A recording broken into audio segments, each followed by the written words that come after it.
All right, let's dive deep into Knights of Tenkai. I know we all love this show, and we're not going to bore you with every single detail, but we'll unpack some of the stuff that makes this show truly amazing right from the start. Yeah, kicking things off with regular teenagers, from Earth no less, and suddenly they're like intergalactic heroes.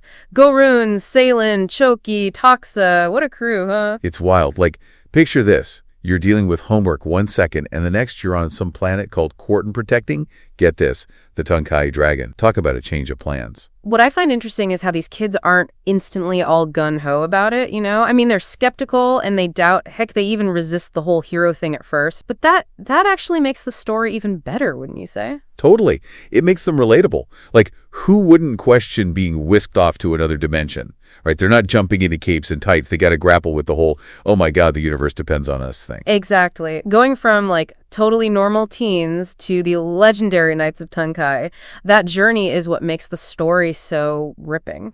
So let's talk about this Tenkai Dragon, the source of all this crazy power everyone wants. What are your thoughts on how the show portrays this whole concept of energy that can be used for good or evil? Well, the Tenkai Dragon isn't just some random plot device. It's like symbolic, you know? It represents the potential we all have inside, and linking its energy to Earth, not just Quarton, that raises the stakes even higher. Oh, absolutely. It's not just about saving one planet, it's about saving two. And this power, this Tenkai Dragon, well, it could be a force for good, or it can be twisted, which is where Vilius comes in, our antagonist. Ah, yes, Vilius. Classic power-hungry villain, right? But what's interesting is that the show actually gives us a peek into why he's like that. It's not just pure greed. It's more like there's this wounded pride, this need for recognition driving him. Yeah, so he's not completely one-dimensional. Like, we kind of get where his pain is coming from, even if his methods are totally messed up. And to get what he wants, he's got some pretty powerful allies, Granox and Sliger, to name a few. Granox is a really fascinating one, actually, almost like a dark mirror of our Knights. Driven, talented, but his loyalty to Vilius, it's leading him down the wrong path. And his rivalry with Guren, man, some of the most intense moments early on. The classic hero versus villain, but with a twist, right? There's this sense of respect between them, almost like a kinship. They both have these amazing abilities, but the choices they make, the paths they take, totally different. And those choices, they're often shaped by the people around them, right? The Knights have Mr. White, Boris, these mentors who guide them, push them. Vilius has Dromos, but as we find out later, well, he's not exactly what he's... Now, that was a twist. Dromos betraying everyone, it changes the whole game. The Knights have to question everything, trust their gut more. Absolutely. Dromos highlights this theme of trust. Who can you really rely on?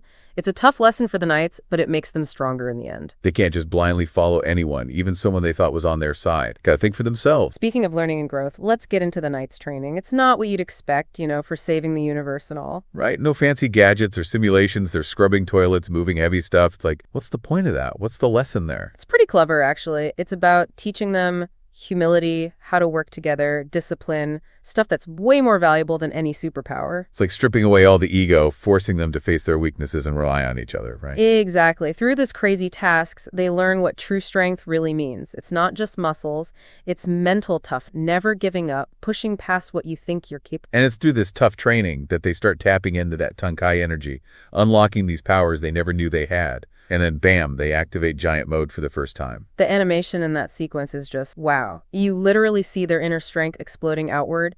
They go from ordinary teens to these incredible warriors. It's such a powerful symbol of how much they've grown, both individually and as a team. They're literally becoming larger than life, ready to face anything. And let's not forget about the dragon cubes, right? These things are crucial for controlling the Tenkai dragon, and everyone's trying to get their hands on them. Adds a whole layer of strategy to the story. It's not just about fighting. It's about outsmarting your opponent, anticipating their moves, grabbing those cubes before they do. And that hunt for the dragon cubes leads to some of the most exciting parts early in the season. The Knights going up against Vilius's forces all over Quarton. It's wild. But these battles are more than just like explosions and cool moves. They really show us how the Knights think strategically, how they work as a team, and their courage when things get dangerous. Yeah, and each night they bring something different to the table, right? Guren's the determined leader, Ceylan's the brains, always thinking a step ahead. Then there's Chooki with his strengths, but also that touch of bad luck. And Toxa, the tech whiz, always coming up with some clever solution. And those personalities, those different skills, it just makes their dynamic so much fun to watch. It shows that a real team isn't about being carbon copies. It's about using those differences, playing to each other's strengths. And it's not all about fighting in dragon cubes either. There's a real human side to the story that that really pulls you in. Oh, for sure. You've got friendship, loyalty, family stuff, both on Earth and Quarton. Like Guren, he's trying to balance this whole Tenkai Knight thing with his life back home. And his relationship with his dad, that's a whole other mystery, especially with how he might be connected to the Tenkai dragon. It's a smart way to tie the events on Earth and Quarton together, you know? Makes you wonder about Guren's family history. And then you've got Ceylan, always cracking jokes, trying to hide behind humor. He's that classic funny guy, right? But underneath, there's a lot more going on. And as the season goes, we see him opening up, facing his fears, accepting what it means to be a Tenkai Knight. Chooki, too, strong as an ox, but always doubting himself. And that streak of bad luck, thanks to Vilius' weapon, it doesn't help. He shows us that even the toughest people can struggle with their own inner demons. And it's his friends, their support, that helps him get through it and really shine. Those friendships, they're like the backbone of the whole story. They start as strangers, but through everything they go through, they become like family. It shows the power of connection, you know, even with interdimensional threats and all that. Friendship, loyalty, that can be the strongest weapon. And it goes beyond just the knights. You see those strong bonds forming between them and the people of Quarton, like the Corki, who are pretty suspicious of these newcomers at first. Which is kind of funny because that mirrors how the knights felt at the beginning of their journey. It reminds you that to overcome prejudice and fear, you need understanding. You need to see past those differences. And then there's how they worked with the Guardians, these mysterious beings who pop up at just the right moment. Seems like they're helping, but we never really know what their deal is. The Guardians, they represent the unknown, the stuff we just can't grasp. And keeping us guessing about their true intentions, it adds so much intrigue. I think it's brilliant how the writers use that ambiguity. Makes you think about good and evil, about power, about how even those who seem like allies might have their own plans. Speaking of hands, we all talk about Dromas and that whole betrayal. It was foreshadowed, but when it finally happened, man, talk about impact. Like they tricked us, right? Dromas starts off as this mentor, looking out for them. But as you watch, you start picking up on little things, inconsistencies, hints that something's not quite right. The writers are sneaky, planting those seeds of doubt so that when the truth comes out, it hits you even harder. It shows how powerful storytelling can be, how it can play with your expectations. But it's not just about a shocking twist. Dromas' betrayal brings up these deeper themes, you know? It makes the knights face the fact that even the people they trust most can lie to them. Yeah, it's a tough lesson about betrayal, about figuring out who's really on your side. And it also shows that everyone is capable of both good and Dromas. He made bad choice, but he's not purely. He's got his own reasons, his own desires that led him down. And his story makes you think, is redemption possible? Can someone turn away from darkness? It ties in with what the knights are going through, those internal battles, the choices they have. Each knight faces those moments of doubt, of temptation, right? But ultimately, they choose to be protectors, fighting for what's right, even when it's hard. And those choices have consequences, big ones for both Quarton and... The show's always reminding us that actions matter, that even small choices can have ripple effect, changing things for everyone. And that brings us to the big showdown, the climax of the season. Vilius gets the dragon key, awakens the Tenkai dragon, and basically unleashes chaos. He wants to destroy everything, Quarton and... It's epic, seriously intense, both visually and emotionally. You see the knights giving it their all, using everything they've learned to face this almost unstoppable force. And it's in that moment that's when they truly become heroes. They're not just following orders anymore, they're leaders. They're making the tough calls, fighting for everyone. And this when you think all hope is lost. The Guardians step in, they tip the scales, Vilius is defeated. But their intervention comes at a price. The Tenkai dragon, its power scattered again, and something new, something dangerous is lurking. It leaves you with this feeling of unease, wondering what's going to... Talk about a cliffhanger. I mean, more questions than answers, but I guess that's what keeps us coming back for more, right? Oh yeah, totally. Those unsolved mysteries, the threat's still out there, you're just hushed, waiting to see what happens next. And it's not just the big external conflicts, it's what each character is going through on the inside too. Right, even with Vilius gone, the fight's not over, not for them and not for, well, keeping the universe in balance. Like Ceylan, he's proved himself so many times, but he's still got that insecurity, wondering if he's really cut out to be a Tenkai Knight. That self-doubt, it shows that even heroes, they are perfect. They have weaknesses, they struggle with stuff just like we do. It makes him more real. Then you have Chooki. He's fighting on like two fronts, not just against the bad guys, but against that self-doubt that's made worse by that weapon, the one that gives him all that bad luck. Yeah, it really highlights that real strength isn't just physical. It's about getting back up after you fall, keeping going even when things are super tough. Resilience. And Guren, our leader, he's carried the weight of two worlds on his shoulders, and now we find out about his dad and the Tenkai dragon. That just adds another layer to his whole journey. It makes you think about legacy, about destiny, how our past can shape our future in ways we don't even realize. He's dealing with a heritage he never knew he had. And speaking of legacy, there's the whole story of the original Tenkai Knights, their sacrifice in the Valley of Secret. That hangs over everything. It's both inspiring and a warning, right? It shows the new knights what they can achieve, but also what they might have to give up.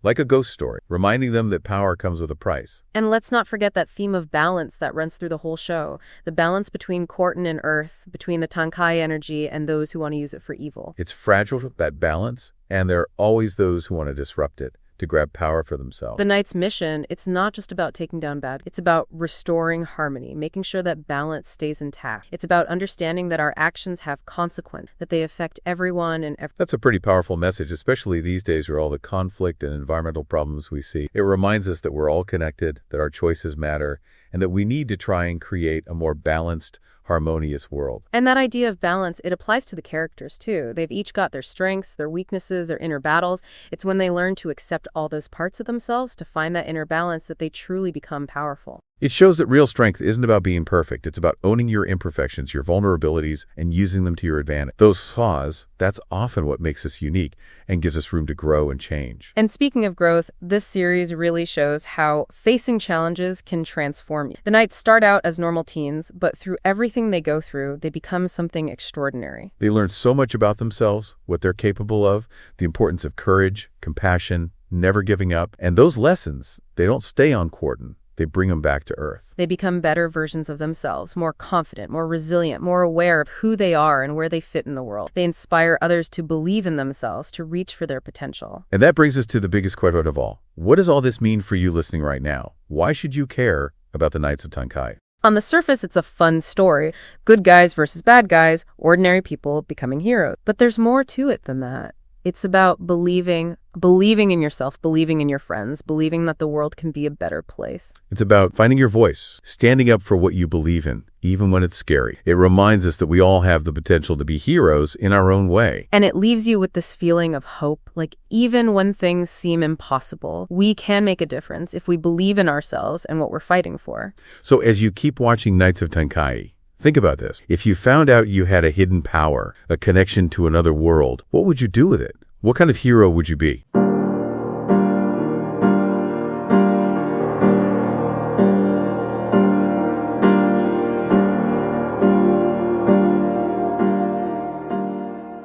All right, diving into the world of Tenkai Knights today, specifically Season 2, Episodes 29 through 51. Oh, wow. That's quite a jump into the season. Yeah, and it sounds like you've been watching them in both English and Hebrew. That's pretty impressive. I know, right? I have to give them props for that. For sure. Don't worry, we'll try our best with all the Quartronian names. I always get tripped up on those. Yeah, they can be tricky. Okay, so Season 2 really throws some curveballs with the Tenkai Knights. Yeah, it definitely does. Remember those giant robot modes from Season 1? Oh yeah, those were awesome. Totally. Well, they kind of hit a snag in Season 2. They've got these new elemental powers, but accessing those giant forms, not so easy. It's like a mid-season power downgrade. Makes you wonder, what's the point of those elemental abilities if they can't even go full-size chitin mode? Right. It's a great question. And I think the show is putting the Knights in a position where they have to think differently. You know, they have to adapt. Yeah, they can't just rely on brute force anymore. Exactly. They have to use strategy and teamwork and those elemental powers in new ways. It's a real test. And on top of that, they've still got Vilius to deal with. He's still out there searching for that Tenkai fortress. Oh, yeah. The Tenkai fortress, that's basically a giant battery for all the Tenkai energy. Yeah, and whoever controls it controls, well, everything. Exactly. It's a huge deal. Talk about high stakes. Yeah, and the show really does a good job of keeping the tension high. The Knights are trying to adapt. Vilius is searching for the fortress, and then on top of that, the Guardians get captured. Oh man, I forgot about that. And then they get brainwashed. It's crazy. It's like one thing after another. Definitely keeps you on the edge of your seat. And then there's Beast World. It's like they took all the weirdest stuff and just threw it into this crazy dimension. Oh yeah, Beast World is something else. Robot monkeys, crazy challenges. It's like a whole different show sometimes. I know. It's so out there. But it's also kind of hilarious. Remember that time the Beast King turned out to be a tiny suricate? Oh yeah, I was dying laughing. It's ridiculous. But I have to admit, those Beast World challenges can be entertaining. They are, and I think they serve a purpose too. On one level, it's definitely comic relief. It breaks up the tension, lets us see the Knights' personalities a bit more. Yeah, like when they had to do that fusion dance. That was hilarious. Right, but I also think those challenges are a way for the Knights to to grow. Like training in disguise. Exactly. They have to think outside the box, adapt to these crazy situations, and really rely on each other. It's like training for the real world, but disguised as a game show. Okay, that actually makes sense. So it's not just random weirdness, it's actually part of their development as heroes. Exactly. That makes me appreciate Beast World a little bit more. And it adds some depth to Orangor, the robot monkey. He's not just a prankster, maybe he's got a bigger role to play, like he's helping them get stronger in a weird way. I never thought about it like that. It's fun to think about those deeper layers. Okay, you've convinced me. Beast World is more than just crazy fun. Glad to hear it. Now let's not forget Mr. White, or is it Mr. Black? That whole shifting identity thing is pretty suspicious. Yeah, he's definitely playing both sides, and it makes you wonder who you can really trust. Trust is definitely a big theme in Season 2. The Knights are dealing with betrayals, shifting alliances, and the realization that even people they thought were good can be manipulated. It's heavy stuff for a bunch of teenagers to deal with. They're not just fighting robots, they're dealing with real moral dilemmas. Yeah, it adds a lot of depth to the show. It's not just about the action, it's about the characters and how they grow and change. So before we dive into specific episodes, let's recap who our main players are. We've got Guren, the leader, Ceylan, the strategist, Toxa, the tech whiz, and Chooki, the powerhouse. They each bring something unique to the team, and their personalities really start to shine in these later episodes. Yes, definitely. And their relationships are tested like never before. Internal conflicts, external pressures, the constant threat of failure, it's all there. And it's really interesting to watch how they navigate it all. Yeah, the dynamics between them are really fascinating. All right, so let's jump into the action. Episode 29 throws us right into the thick of it, with Guren dealing with some serious father-son issues. His dad keeps breaking promises, and it's clearly affecting him, even spilling over into the team's missions. Oh yeah, that's a tough one. Family drama can be the worst. Tell me about it. But it's interesting how the show brings in these real-life teenage problems.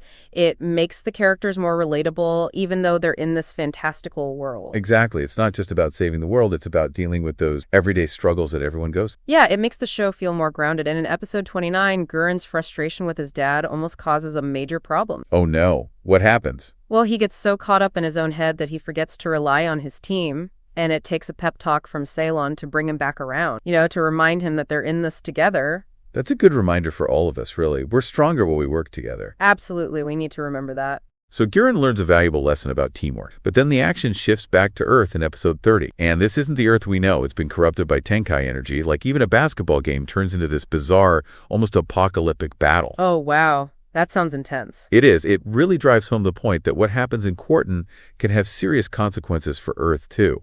It's not just some far-off world. It's directly connected to our reality. That's a pretty scary thought. Yeah, it makes you realize what's at stake for the Knights. They're not just protecting Quarton, they're protecting Earth, too. And in episode 31, they start looking for some unusual training methods. Oh, yeah. What do they do? They end up learning from a robot ninja. A robot ninja? Seriously. And they learn about harnessing this thing called life energy. Life energy?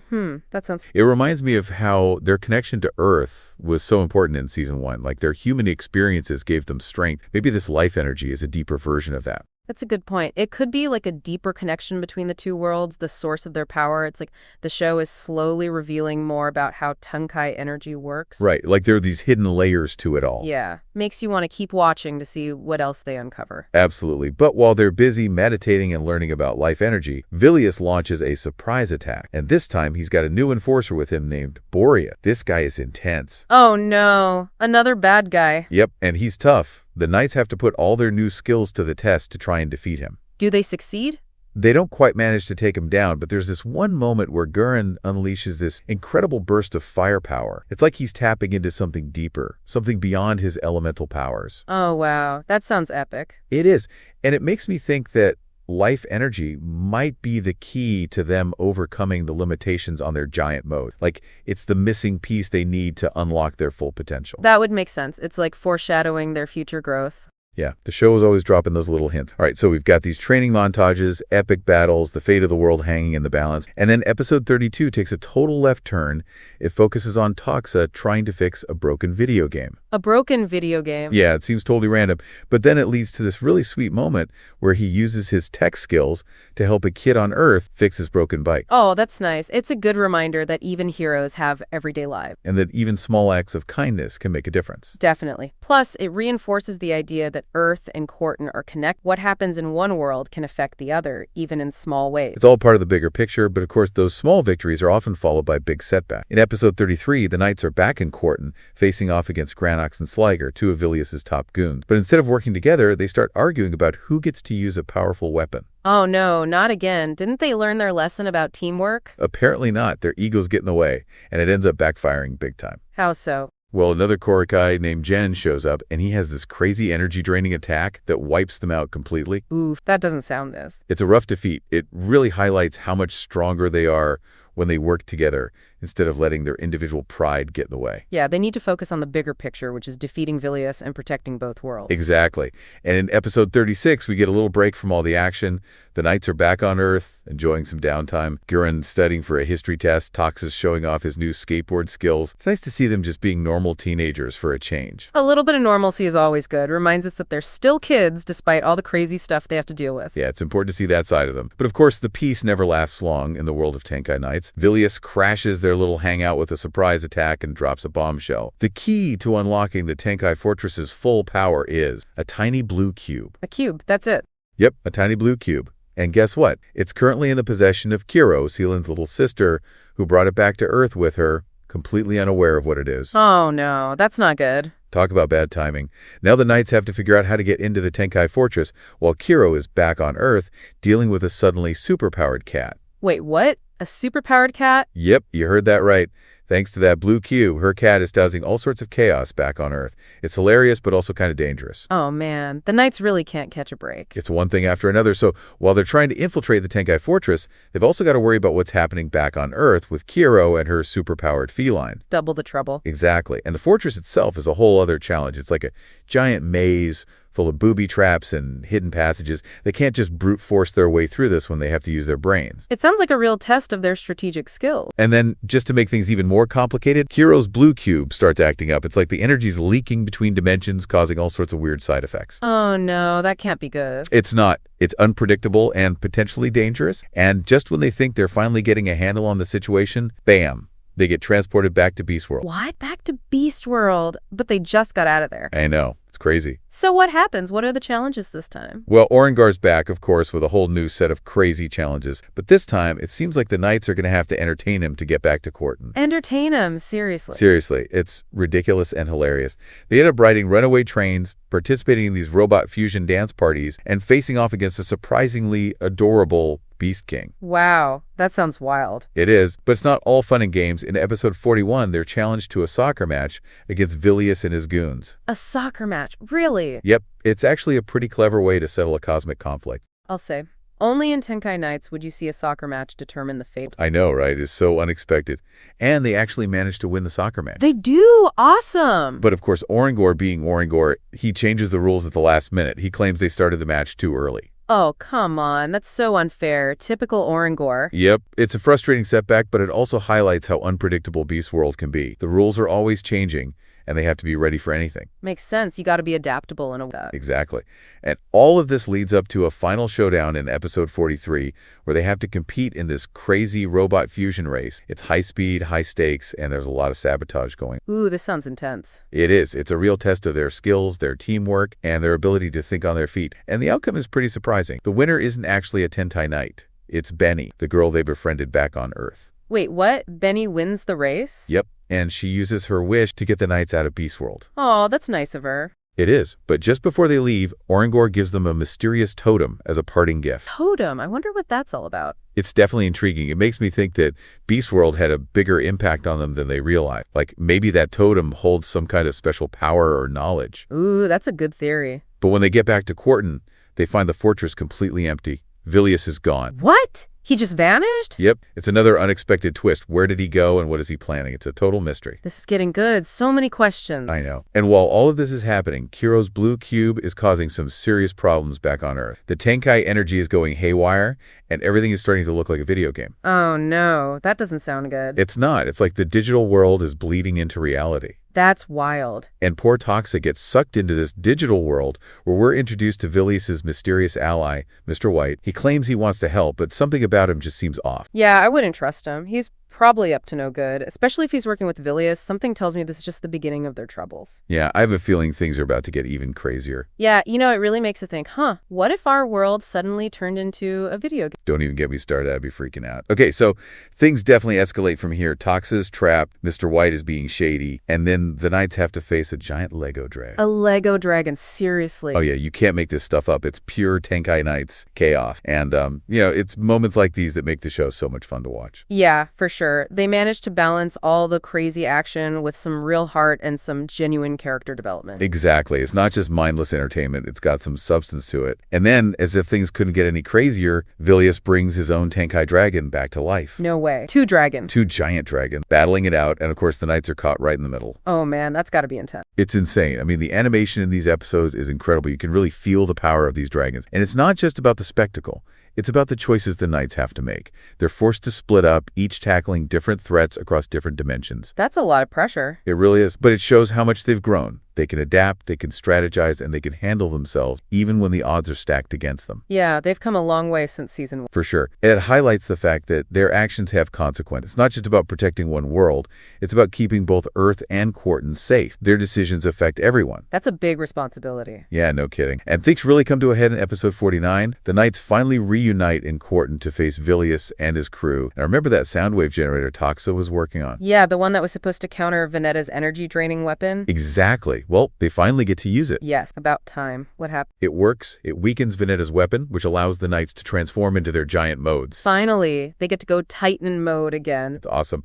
And they really give Vilius a run for his money, but of course Vilius is always one step ahead. He manages to trap them, leaving Dromus to face him alone. Oh no, not Dromus again. I know, right? Poor Dromus, he really goes through it in this season. But he puts up an amazing fight. He pushes himself beyond his limits, but it's just not enough. Vilius overpowers him, steals his Tenkai energy, and escapes back to the Tenkai fortress. That's rough. What happens to Dromus? He's in bad shape. The Knights are devastated. It's a heartbreaking moment. But it also sets the stage for the final showdown with Vilius. And now that he's absorbed Dromus's energy, he's even more powerful than before. This does not sound good. It's not. Episode 50 is a total roller coaster. The Knights are racing against time to save Dromus and stop Vilius from using the stolen Tenkai energy to power up some sort of super weapon. And then, in a totally unexpected twist, Venetta switches sides. Wait, what? Venetta joins the good guys? I know, right? It's crazy. But it makes sense. In a way, she realizes that Vilius is a threat to everyone, even Korakai, so she decides to help the Knights defeat him. I guess even bad guys have their limits. Totally, but it comes at a price. Venetta ends up sacrificing herself to protect the Knight and give them a chance to reach the Tenkai Fort. Oh no, that's so sad. It is.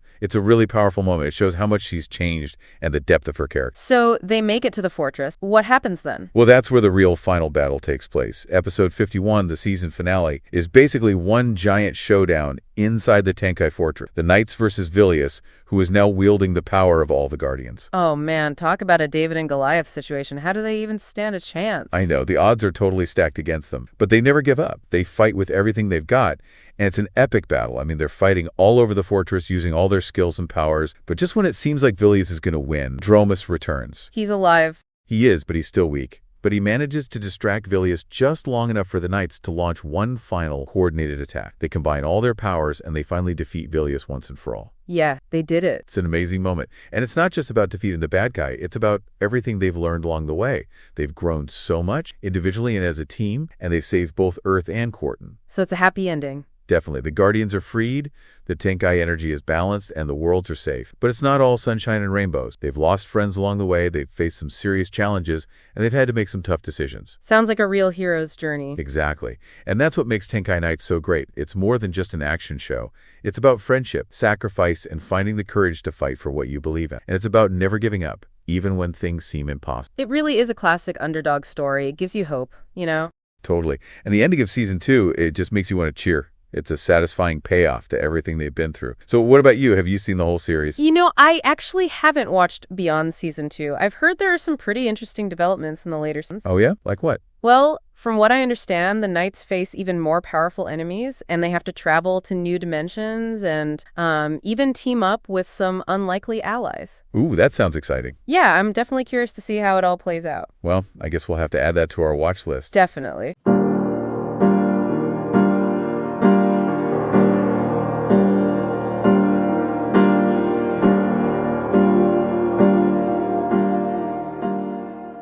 All right, so buckle up, everyone, because today we are diving deep into the world of Tenkai Knights. And yeah, I know what you're thinking. Giant robots, interdimensional battles, what's not to love, right? But here's the thing. This show, it packed some serious emotional punch, too. And honestly, I'm still kind of reeling from some of those unanswered questions, especially since, well, we only got that single season. Yeah, it's really interesting, isn't it? I mean, Tenkai Knights, it had it all. Epic action, but also those characters, man, they had depth, you know? You really started to connect with them, and then bam, just like that, the show ends, and it leaves you with this feeling like, wait, what just happened? So much potential just left hanging. Right. It's like the story was this awesome puzzle, but then they went and hit some of the pieces, and not just any pieces, like the crucial ones.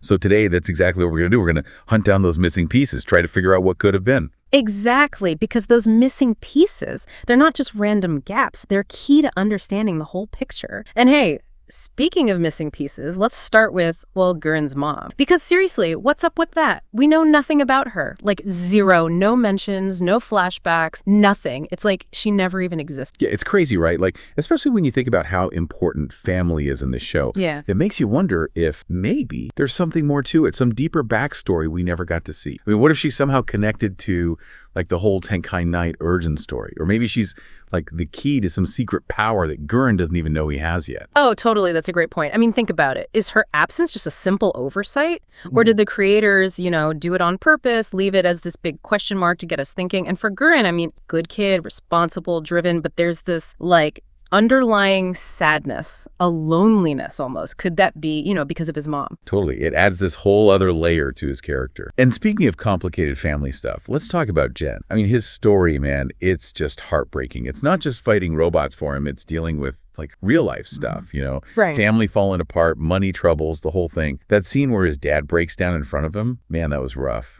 Yeah, that scene was brutal. And it shows you that this show, it wasn't afraid to tackle tough topics, right? And what makes it even more impactful is that, again, we're left wondering, did Jen's dad ever get back? Did the family ever, you know, patch things up? We just don't know. And that, honestly, that just makes it all the more realistic and sad, too. For sure, it really hits home.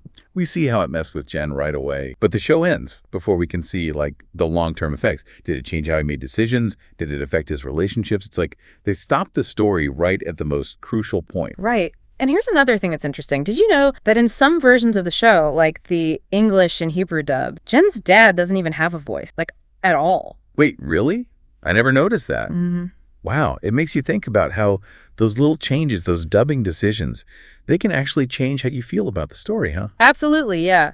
Because by taking away his voice, you kind of lose some of that raw emotion, you know? Yeah. That vulnerability that made his struggles so relatable. So, okay, putting it all together, what does this say about Tenkai Knights? It's a show that definitely dared to be different, you know? It took real-world problems and threw them into this fantastical world. But those loose ends, those unanswered questions, they kind of leave this, like, bittersweet feeling behind. Yeah, I get that. But I also think that's part of what makes it so special. It's like it's inviting us to fill in the blanks ourselves, to imagine what might have happened next. Did Guren ever learn the truth about his mom? Did Jen's family find a way to heal? Maybe those answers are out there somewhere, just waiting to be found. Maybe, yeah. Or maybe the real magic of Tenkai Knights is in the questions themselves. You know, it makes us think, makes us really engage with the story and find our own meaning in it, even though it's unfinished. And hey, who knows, maybe someday through like fan theories or something, or maybe even like a surprise reboot, we'll finally get those answers. But until then,